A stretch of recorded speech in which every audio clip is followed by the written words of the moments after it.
আর শহরের মধ্যে পার্থক্য। আসসালামু আলাইকুম, সবাই কেমন আছেন? আশা করি সবাই ভালো আছেন, সুস্থ আছেন। আমরা আলহামদুলিল্লাহ ভালো আছি। দেখুন কত সুন্দর গ্রামীণ পরিবেশ। এটা গ্রামে থাকা অবস্থায় ভিডিওটা করা, তো শেয়ার করা হয় নাই আপনাদের সাথে, তাই আজকে নিয়ে আসলাম। কি সুন্দর পরিবেশ দেখুন, নীল আকাশে সাদা মেঘগুলা, কত সুন্দর। মাঠের মধ্যে গরুগুলো দেখা যাচ্ছে, চারপাশে শুধু সবুজ সোনালী রোদ। এরকম পরিবেশ আপনি কোথাও পাবেন না গ্রাম ছাড়া। গ্রামে গেলে আপনি এই সকল পরিবেশগুলা পাবেন, খুব ভালো লাগে। শহরে তো শুধু বড় বড় দালান কোঠা ছাড়া আর কিছুই দেখা যায় না, আলো বাতাস সেরকম পাওয়া যায় না। কিন্তু গ্রামে মুক্ত বাতাসে কত সুন্দর নীল আকাশ, এর নিচে দেখুন সূর্য মামা উঁকি দিচ্ছে, কত সুন্দর একটা পরিবেশ। আজকের ভিডিওটা একটু ভিন্ন, দেখুন কত সুন্দর পরিবেশ নিয়ে আসলাম আপনাদের সাথে শেয়ার করার জন্য।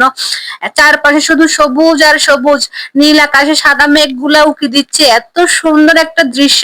আসলে মোবাইলে এত বোঝা যায় না, তাও আপনাদের সাথে ছোট্ট করে একটু শেয়ার করার চেষ্টা করতেছি। দেখুন কত সুন্দর সোনালী রোদ্রের মধ্যে গরুগুলা কত সুন্দর দেখা যাচ্ছে, আকাশটা কত সুন্দর দেখা যাচ্ছে। এরকম মনোরম পরিবেশ যখনই আপনি বাড়িতে যাবেন বা দেশের বাড়িতে যাবেন, গ্রামে যাবেন, তখনই পাবেন।